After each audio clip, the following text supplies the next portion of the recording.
According to both of my clocks, it's now 6 p.m.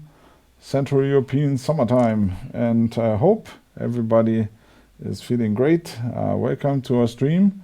A couple of things we want to cover today. Welcome, Achim, my trusted brother and brother-in-law, brother in crime, and so. Yeah, a couple of things we want to cover today. Let me check that I still didn't open. I thought I'd opened it. All right, so well, a couple of things we will cover today. We will tell you a little bit about iStopMotion for Mac. We've published a statement since we've last been on the live show as to the future of iStopMotion for Mac.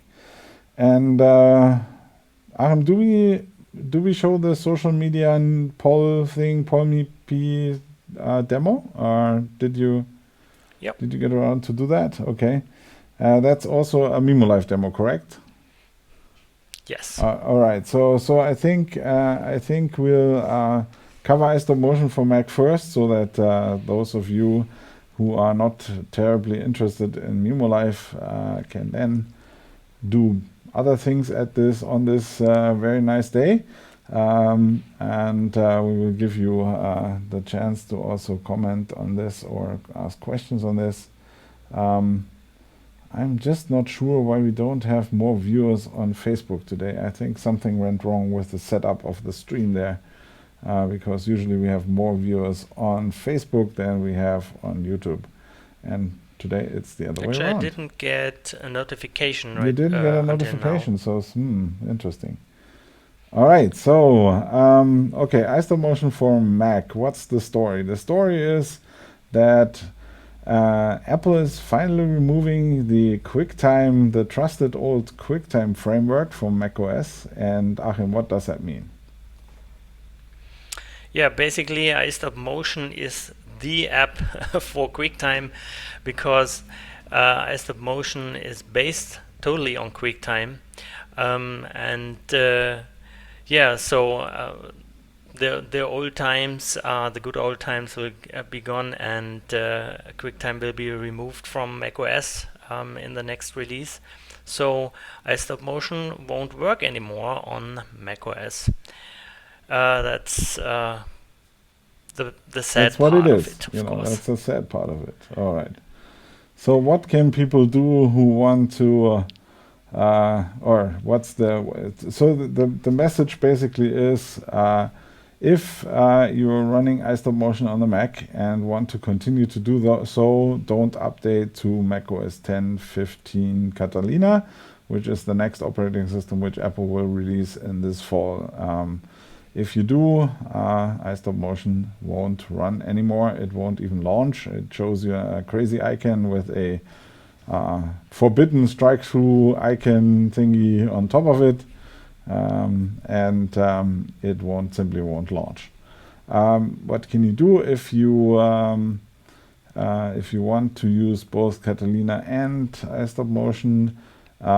You can create an external drive with a bootable macOS previous to Catalina, for example Mojave or 10.13 or 10.12, and keep iStopMotion there. It will continue to run just fine there, but you'll have to boot into an older macOS if you want to continue to use iStopMotion. So what's the way forward? Achim, maybe you can tell us a little bit more about our plans for the future.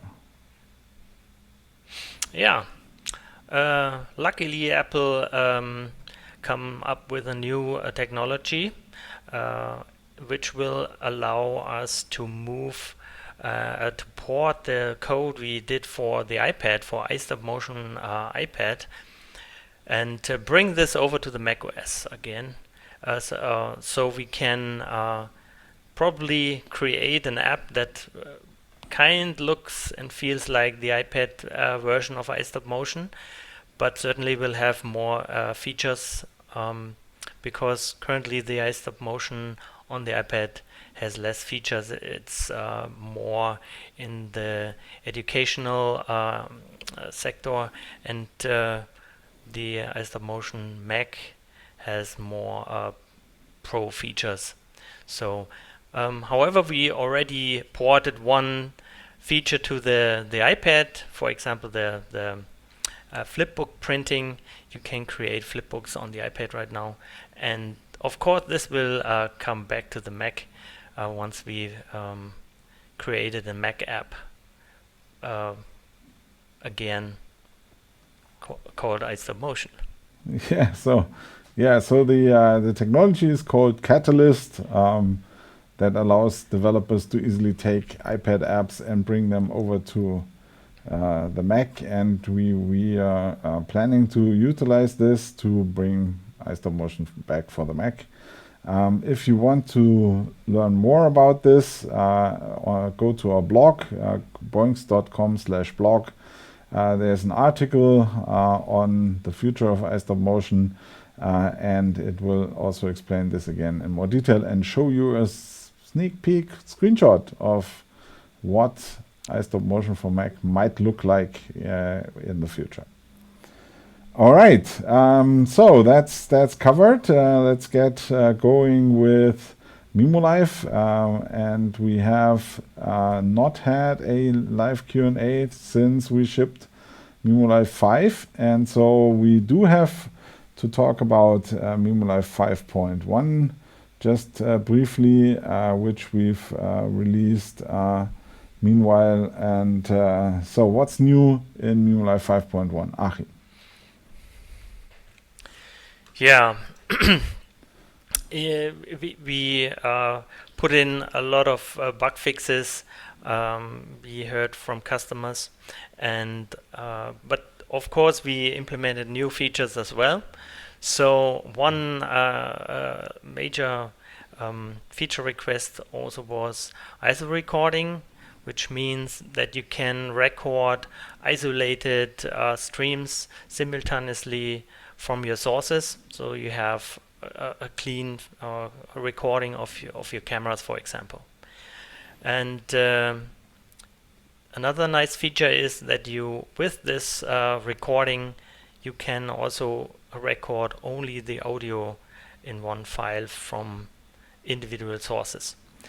So I can demonstrate this. But we want to talk about the audio stuff in the section about mimoLive 5.2 beta, which we've also launched since the last newscast. So the Boinx, we have a new name for this thing. It's Boinx Live Talks. Boinx Live Talks. Yes, I have to get used to that.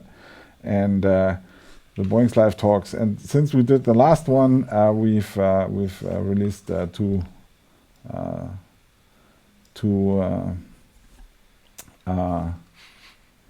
two new releases of mimoLive. So, Achim, let's see how the ISO recording works. I'm going to switch to your screen and hope that my beta version I'm running here is not crapping out for me there. Let's see. Hey, it worked. It worked. Here we go. So, I'm running on 5.2 beta 1 as well. And I just start from scratch with a new blank document, and can create a new document. So actually this is a second camera view. We'll talk about this also in a couple of minutes. So let's start with ISO recordings. I create a second video source on the right, and have selected my FaceTime camera. So now I want to record both sources, like my Logitech Brio camera and my FaceTime camera individually. So I can add an output destination that's called file recording, and I need to create two of those because I want to record to two different files. So the first thing is I select my source. In one file recording I select the main camera, and in the second file recording I will capture the camera 2. You're also able to choose a different audio. Just want to make sure that I record in H.264, not to fill up my computer that much. Here we go. So now both file recordings are also set to record with the show. That means that they will both start recording to disk when I press the start button. So now I've set up everything. I start the show, and as you can see, both the file recordings are recording to disk to different files. And once I stop the show, the recent recording window will show up, and we have two different files actually showing both recordings. Actually, it recorded my FaceTime camera as well, even it wasn't in the program, as you can see. So those are the individual video files. Okay, great. I hope that covers it. Yeah, I hope so too. Can you hear me, Achim? Yeah. Yep. All right. So, yeah, that was the main feature in mimoLive 5.1. And as Achim also mentioned, it's also possible to record just audio, and that brings us to a very cool new feature, which we are going to introduce in mimoLive 5.2, but also already have put a preview into the 5.2 beta 1, which is currently available. If you want to scan this QR code. And the cool feature is for audio podcasters.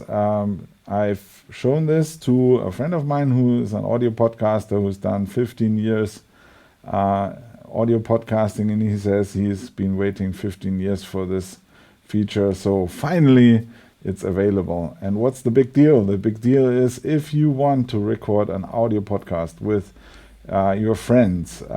Currently it's very complicated. You have to call them with Skype or Zoom or whatever, record and then figure out somehow to record all the separate voices, because this is like if you want to edit your audio podcast, if someone coughs in the background or types on their keyboard or whatever, it's very annoying. And so what you want is every one of your friends on a separate high quality audio track recorded, and that's exactly what mimoLive can do now. And we've we've included something called the audio podcast template, and that's already completely set up for you and up to 3 friends to be able to record your audio podcast.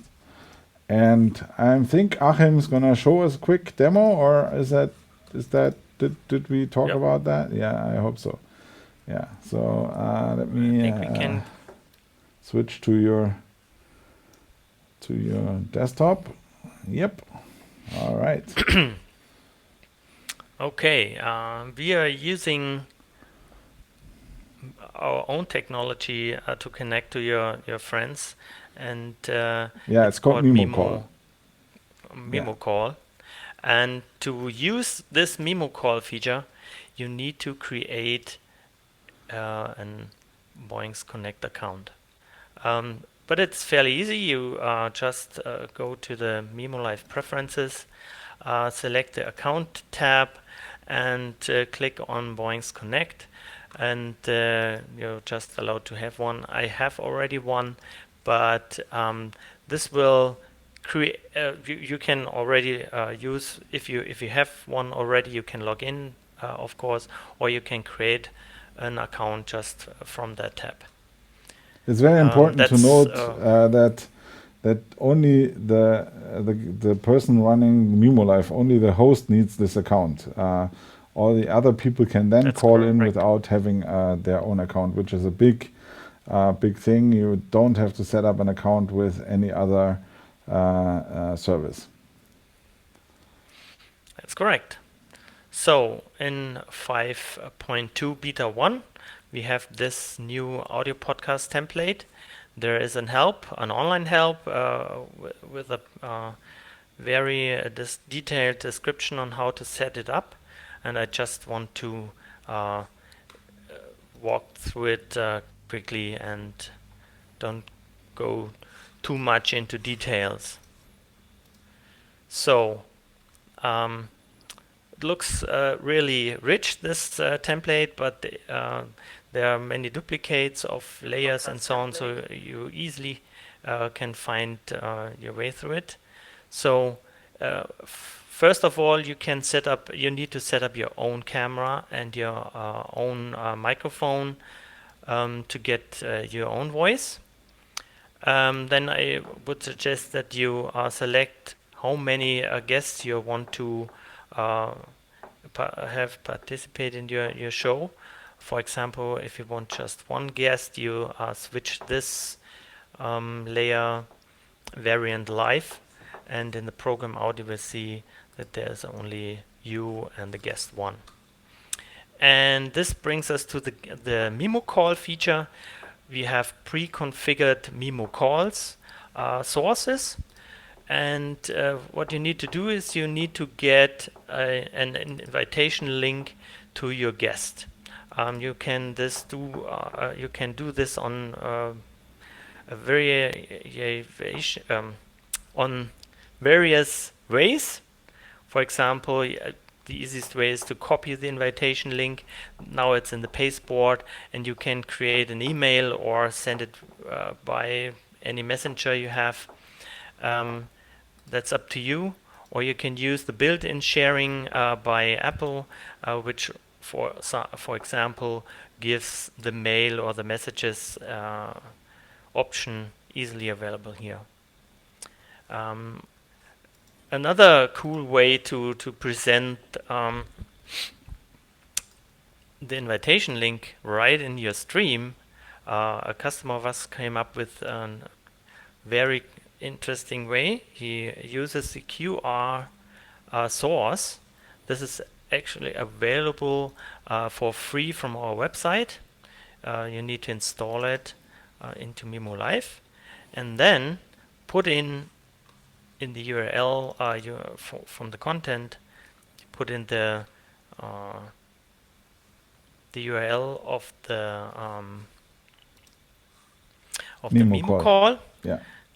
Thank you. And now you can use this QR code and present it, for example, on a custom dimension right here in your program out, and someone can scan actually this QR code with his mobile phone, and it doesn't matter if it's an Android or a Mac, iPhone, because this Memo Call will run on both machines. It will open up in a browser.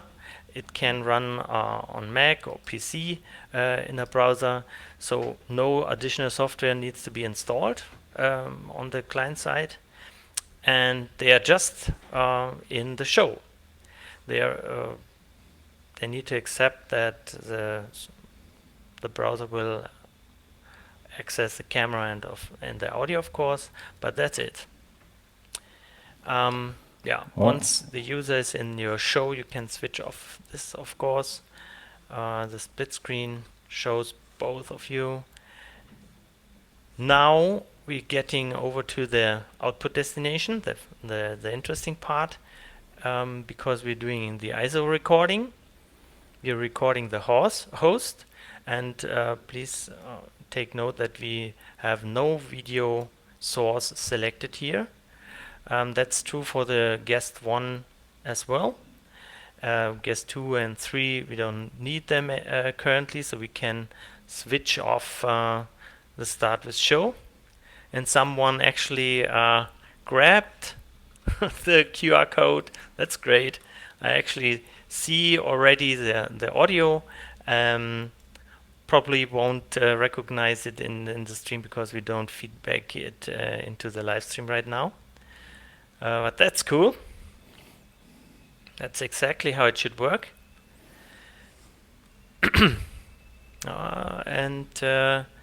Yeah, we are switching off the recording of guest 2 and guest 3. And now in the final recording, record everything. We just record the program mix, the general program out of the audio. So in each of the other file recordings are set up to record the source individually from each customer, from each guest. All right, so Okay. I think that's a good overview. We have the documentation online with a complete tutorial, so you should be up and running really fast. And as you could see, there's no installation required from the guest, and they can really connect really fast. So before we get to the next part, Achim, we do have a couple of questions that we should address. Okay. I have John Idelson calling in from the state of New York. That's nice. Thank you, John, Hi, John, for joining us. Hi. Achim Gur asks, what is with FotoMagico 6? We don't have any announcements at this time, but there will be something really soon, I hope. We're finishing up some final touches, and you should be able to join the beta program for FotoMagico 6 for the iPad really soon. And then we should probably have Peter on the show, the developer, and he should give the demo of this new thing. We have the YouTube user Paduka2. Can you ISO record NDI sources? And the answer is yes, of course we can. This is absolutely possible to have multiple NDI sources and record them. It doesn't matter what kind of source it is. It can be a webcam, it can be a USB cam, it can be SDI, it can be NDI, it can be motion JPEG cameras, and it can be Memo calls, and it can be a dozen other things. So really, it's very powerful feature. Of course, it requires, keep in mind, yes, a lot of data, and it requires a machine that can write a lot of data quickly to the disk, and also it's encoded. So you can either encode it with H.264, or you can encode it in ProRes, and both of those need a little bit of CPU. The H.264 is, fortunately, with the modern Macs, there are a couple of hardware encoders, so you should be good with H.264 being hardware encoded and not using too much CPU. But if you record ProRes, then the CPU works on recording. It's going to be interesting how the new Mac Pro handles this with the ProRes hardware encoder card in it. Let's see what we can do there, but we don't have one yet, so we will have a little bit more to ask about. All right, next question. Jamie Sartman. Hello, Jamie. FotoMagico question: how do you fade a video or still frame into the next one? And I think he also had this follow-up. Sorry, I mean in a title slide, you can't fade a momentary text during a video. It stays fixed until the time slide times out. Oh wow, this is I think this is a very I don't know the answer off the top of my head. Do you know? Do you know the answer? No, actually, it sounds like a bug. Usually, you should be able to fade out text as well. Shouldn't matter if there's an video below it or a slide. There's in the option panel. There's a separate setting for animation and transparency of that text, and maybe you didn't figure it out. But this will help to fade out earlier than the end of the slide. So I think please, Jamie, address an email to support@boinx.com, or even better, post it in our forum at forum.boinx.com, where also the FotoMagico engineering hangs out, and we can see if we can figure out what's going wrong with this there. We will take away from this question that we should do probably a FotoMagico Q&A with Peter anytime soon, and I will put that on the agenda.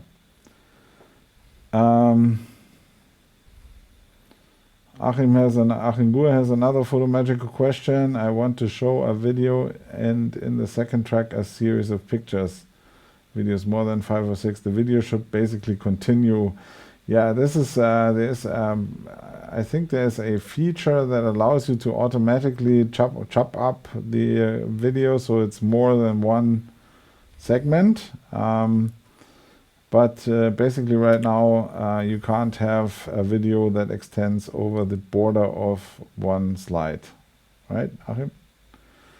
But yeah, that's correct. And I think that if you chop up a video into multiple slides, they won't play seamlessly. All right.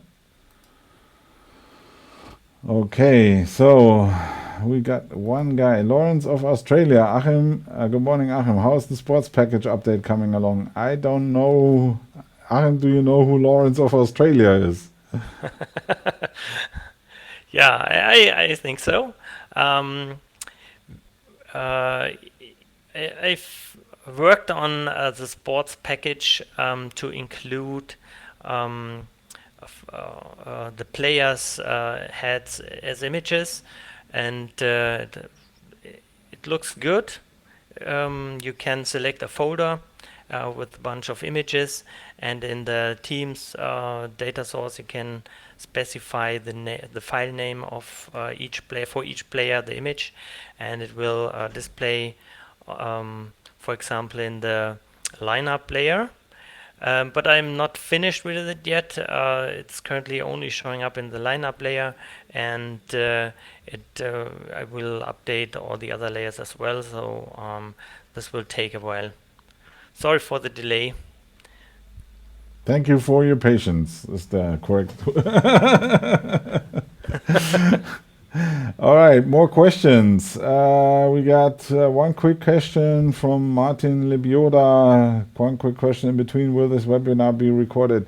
Yes, I think YouTube is going to record it. It's going to be staying on YouTube, and you can watch this and rewatch it as long and often as you want. And one last question before we get on to the next bit of our presentation, which Achim is dying to do. Again, Martin, are you expecting any issues with Catalina? Yes, we are. So we already mentioned the problem with iStopMotion, which is going to stop to work altogether. There's a few other old application versions that won't run on Catalina as well. If you update to the most recent versions of our currently shipping products, they will work on Catalina. We do, however, expect that we have to have some updates to fix minor issues because Apple, and that's always the case with major operating system updates. Right now, we can't say for sure because the current beta versions, I'm sure you've followed the media, the current beta versions of the Mac and iPhone, iOS, and the other new operating systems, iPad OS and so forth, are not in the best of shape. And we definitely do not recommend anybody to use the beta versions right now. Hopefully better beta versions will become available soon, but right now I wouldn't recommend to use them, especially apparently if you're using iCloud to synchronize stuff, which is apparently broken, and you will get grief. We are doing tests of our current applications on Catalina, and apart from the iStopMotion, all current versions are working, and we don't know of any significant problems so far. And I hope this will be the case in fall when the new operating system versions ship, and we will of course monitor the situation closely. I hope this answers the question so far. Well, let me see if I have missed any questions. Jamie, another question. You mentioned FotoMagico for the Apple iPad. Is this a separate product? I've always just used an Mac. Yes, it is a separate product because, of course, even with the new feature in upcoming operating systems, which allow you to transfer iPad apps to the Mac and iPad are fairly different, and we do have a FotoMagico for Mac, and we will have a new FotoMagico for iPad. They are slightly different. You will be familiar with how they work, how the iPad version work, if you're using the Mac version, but we also try to pay tribute to the specialties of the iPad operating system. And as I said, I hope we'll be able soon to open up the beta program for everybody, and then you can see for yourself. All right, so this was a short intervention with questions. Thank you, keep them coming. But we want to cover two more things in this broadcast, and so I'm going to go back. Three more things. I'm going to go back and look what it is. Okay, mimoLive 5.2 Beta 1, which is available now for download. We were hoping we'd have a beta 2 by now, but things are always a little bit hectic, so we couldn't release that. But the beta 2 has the 5.2 beta 1 has two more nice little features. Achim. Yes. We have a long relationship with PI Engineering. Those are the guys who bring the X keys to market. And finally, we implemented native support for X keys. So we thought it should be very easy to use the X key keyboards. They are programmable matrix keyboards, and on my screen record, if you switch to my screen, Oliver, I can show how this works and how it looks like. So I'm just starting with a blank document again, and in the camera feed you already see the X key keyboard. This is X key XK80. And it has 80 keys, but there are different sizes too. For example, I have the X key 24, or it's a little bit big. You can see it's a smaller one. And the interesting thing is that they have LEDs in it, so you can see actually live buttons and everything. So I want to show you how to set this up. It's actually very easy if you have already, if you know already how to set up a remote control surface for mimoLive. You need to do it again. Sorry for to be too fast. This button here in the middle is a button to open up a remote control surface in a web browser. Currently, it's opened up on the different monitors. So here we go. It asks for if you didn't have set up a user or control surface until now, it asks to create a new one. So I just call it xkeys to refer to it. Set the size to the size of my X key actually, so I can see how much keys I have and where how the layout looks like. This is a warning I can ignore right now. And here we go. I add a button, for example the live button of a placer I have in my document. And here we go. This is my placer, and when I switch it, I click it in the web browser. This could be also on a remote tablet computer like an iPad. And in the background you can see in the program out my placer gets switched off and on, and with the red bar I can see that the layer actually is if it's on or off. So now I have created my control surface in a web browser, and with my X key keyboard, this is a new button. You can click on it and it will show all the X key remote control devices that are connected to your Mac, and you can select the just specified remote control, and that's it. And you can already see that there is a red light shining on the second on this button here, because this is how we set up the remote control in the web browser. Once I push the button, the program out switches off the placer, and push it again, switch it on again, of course. So also you can see, I just switch this to dissolve and have a little more time here.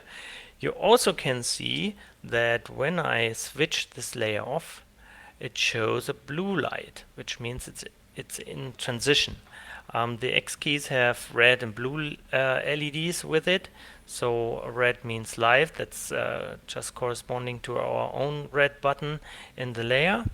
And once I press a button, it goes blue, that corresponds to the yellow in our layer stack. So of course we can do more. Let's just add another video source. That's me with my FaceTime camera. And add this as well to my remote control surface. I have already one created. That's my remote control surface currently. Switch it to edit, get my placer 2. Want to have the live button and put it right here. Because I want to switch to make it bigger, let's say 2 by 1. And now my X key keyboard can actually toggle, need to show this again, toggle 2 by 1 button. It will switch on and off the lights for this button as well, and it works just fine. The X keys come with removable keycaps. Sure. Yeah. Continue. This was that's what I wanted to know. It's like, are they Okay, here we go. Yeah. So there are removable keycaps, and you can put in some paper with your custom writings on it, icons, what have you. And there are also 2x2 buttons. So if you have a really big one, like start recording or stop recording, then you can even put in a 4x4. Of course, my other button still works as well. So that's for the X keys, I think. All right, great. So now we have for all the users who wanted physical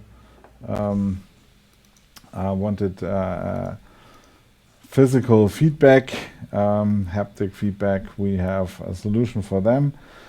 We do have a question from John Ittelson, the troublemaker.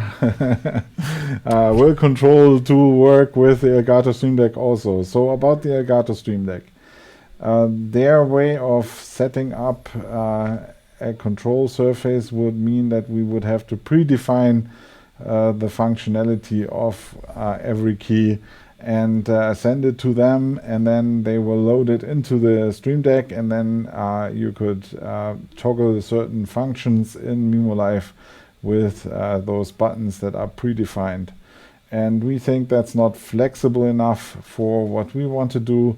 So the way through the control surface means that you can actually define multiple actions, trigger multiple actions at the same time, and really be in control of what happens, and not us having to predefine a set of functions. That being said, we know that some customers use the Elgato Stream Deck with mimoLive, and that works through defining keyboard shortcuts. You can use the mimoLive Stream Deck and define keyboard shortcuts and use those in mimoLive to trigger layers. That is not very comfortable, but it's workable for most of the cases you might want to do. We will go a different way, because we think that mimoLive should control the content on the control surface and not the control surface.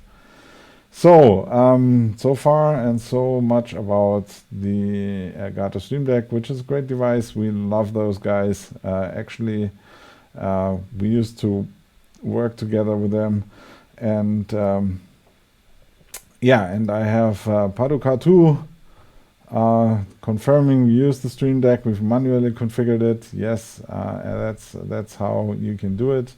But if we want to have it work with mimoLive, we would have to set up a specific set of functions beforehand, and that's not what we want. So another question. Yeah, John, good answer. Thank you, John. Another question from Innuendo Tenerife. Hi to Tenerife. Can you recommend a capture device for Catalina, as ITV is only 32 bits for AV input? So you want to do analog AV input in mimoLive, and that is a very good question, because at this moment I don't know if we know a device that is compatible with Catalina. And the reason for that is that most of those old AV input devices come with a QuickTime capture component, and the QuickTime capture component won't work anymore on Catalina. And developers, of course, need an incentive to invest the money to rewrite all of that stuff. And if you already bought the product, then there's little incentive for the developer to spend more money, which is the truth, sad truth, but it is what it is.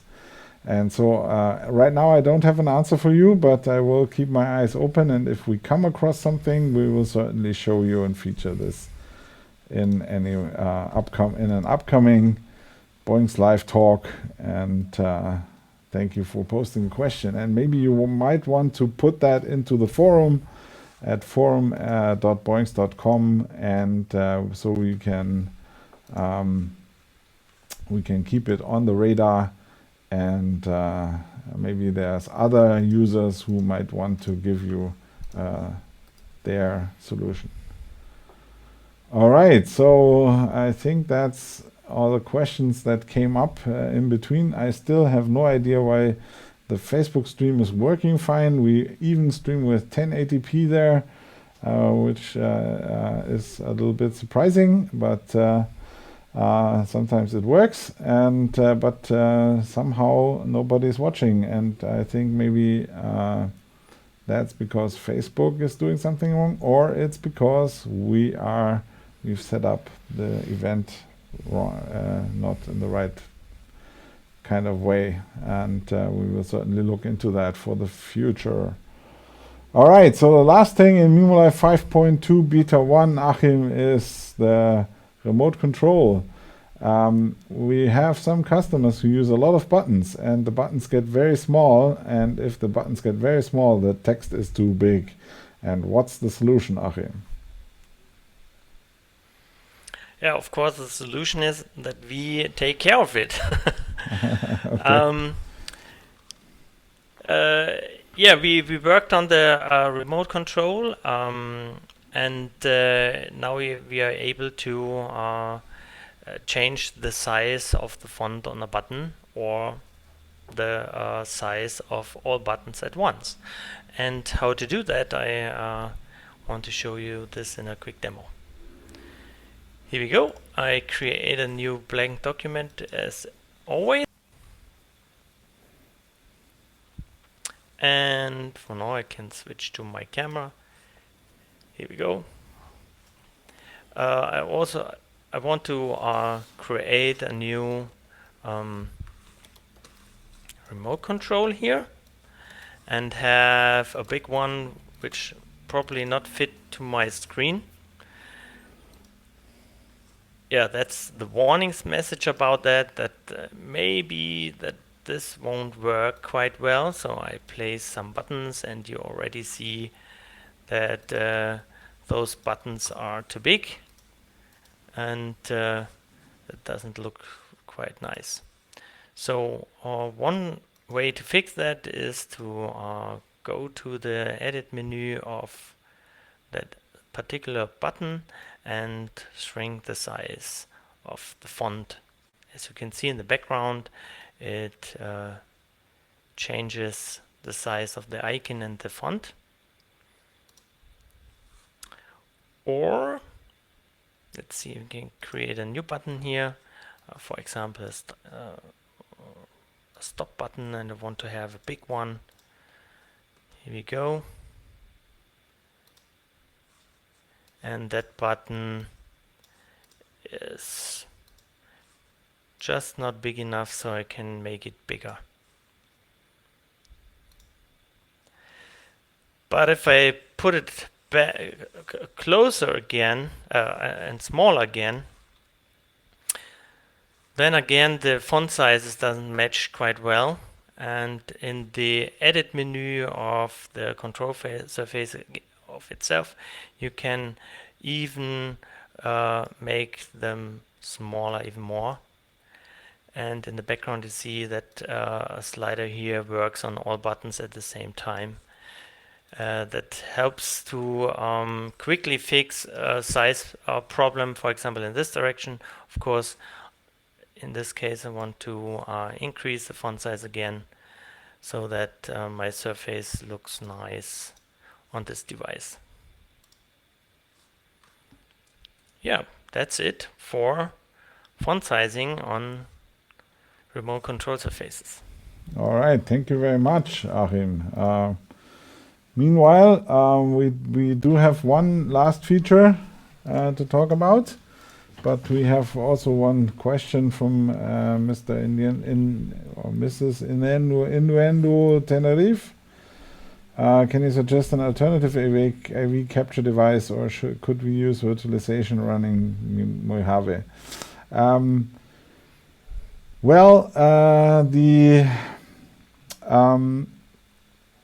I don't have, as I said, we don't have a capture device alternative for you off of the top of my head. I just went to the web in parallel, and there's a couple of vendors offering USB capture devices, and maybe some of them are able to do capturing the AV through what's called a USB video capture device, and there's a generic driver for that. So if you plug it into the Mac, it works just like a webcam, and some devices support that, and maybe one of them is able to use AV input and convert that into a webcam. That is something I would look into. As I said, please post it on our forum, and we'll see if we can follow up with something. And Jamie,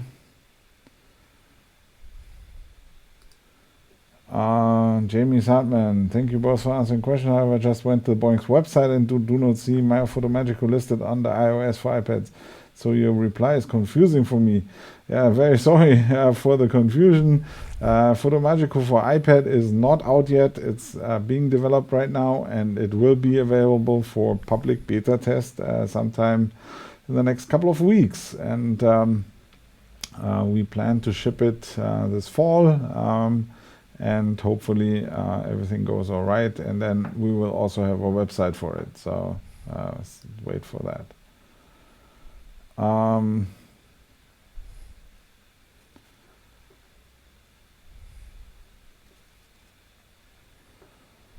Okay, so Eastern Turkey. Hi, I have a question regarding the audio echo when I'm live streaming to Facebook. Only myself, the audio is good. I don't really understand what you're saying, and you sent some more comments like this one, and I think this is a case for the tech support, but recently every time when I invite a remote guest speaker in my live streaming using split screen layer, my voice will automatically become lower and lower by itself following echo. I think please contact the tech support because this is much too specific problem to be discussed in the stream, or go to the forum and post the question there, and we will do our best to follow up as soon as possible. Jamie, thanks, that clears it up. Yes, I hope so. Thank you very much for asking the question, and I will make sure in the future to be less confusing, hopefully. Right, so no more questions so far. I've covered every question, so we should go on. And the last thing we want to talk about is this social media thing where you can post polls. Achim, what is this? Yeah. Should I switch to your desktop? Oh, yeah. Here we go. Okay. Again, I need to create a new document for this demo. Why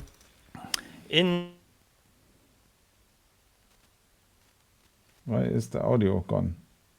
Achim? My audio is gone because...